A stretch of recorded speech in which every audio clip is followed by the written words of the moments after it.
Cybersecurity is a very broad term. It describes how we protect an organization, its employees, and its assets from cyber threats. As we get more complex in our digital world, there are a variety of security solutions needed. We offer certifications for two of those job roles.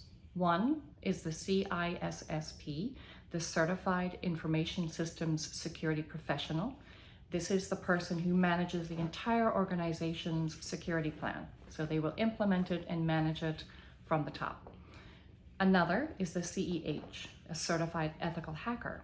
This employee is going to test the systems, see if they can penetrate and check for vulnerabilities so we can protect from any cybersecurity threats.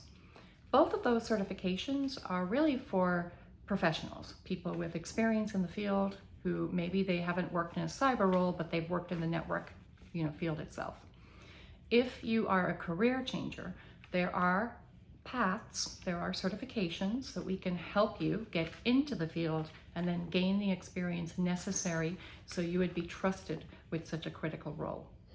Call me for details.